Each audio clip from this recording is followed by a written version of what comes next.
আজকের ফার্স্ট লাইফে এরকম ধরনের যদি চটজলদি কিন্তু হেলদি টেস্টি রেসিপি পাওয়া যায় তাহলে কিন্তু সকালবেলাটা খুব জমে যাবে। ব্রেকফাস্টের রেসিপি সবাই চায় কিন্তু এরকম ধরনের রেসিপি।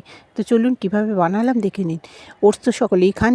ওটসটাকে একটু ফ্রাই করে নিন, নিয়ে আলাদা বাটিতে রেখে দিন। আর একটা বাটিতে দুধ নিন, দুধটা ভালো করে ফুটিয়ে নিন, তাতে ওটসটা দিয়ে দিন, দিয়ে ঢাকা দিয়ে রেখে দিন। এবার আপনি নিজের কাজ করতে থাকুন। হয়ে গেলে একটু ঠান্ডা হয়ে এলো যখন, তখন ওটা একটা বাটির মধ্যে নিয়ে নিন। নিয়ে এবার তার উপরেতে আখরোট দিন, একটু পেস্তা দিন, একটু খেজুর দিন, একটু অ্যালমন্ডস দিন, সমস্ত কুচো করে ওর উপরেতে দিয়ে দিন, ছড়িয়ে দিন।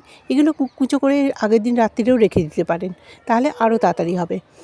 দিয়ে দিলেন, এবার তার সঙ্গে একটু মাল্টিসিড দিয়ে দিলাম। এগুলো কিন্তু রোস্টেড, এগুলো খাওয়া কিন্তু খুব ভালো।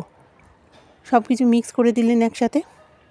এবার যারা কলা খেতে পছন্দ করেন তারা এর সঙ্গে কলা একটু মিক্স করে দিন, আর যারা কলা খেতে পছন্দ করেন না তারা একটু মিষ্টির জন্য একটু হানি দিয়ে দিন ওপরেতে। দেখুন এবার টেস্টটা কেমন হয়। আর এত সুন্দর হেলদি টেস্টি ব্রেকফাস্ট সকালবেলা যদি পাওয়া যায় তাহলে একটু বলাই যায় না আর কিছু। খুব ভালো লাগবে এই ধরনের রেসিপিগুলো। এই ধরনের ব্রেকফাস্ট যদি সকালবেলা খান, সারা দিনের এনার্জিটা আপনাকে দিতে থাকবে। চলুন কাল থেকে শুরু করে দিই আমরা এই ধরনের রেসিপিগুলোকে ইউজ করতে। সকালটা হয়ে যাক আমাদের সকলের স্বাস্থ্যকর। তাহলে কেমন লাগলো আমাকে জানাতে ভুলবেন না কিন্তু আপনারা।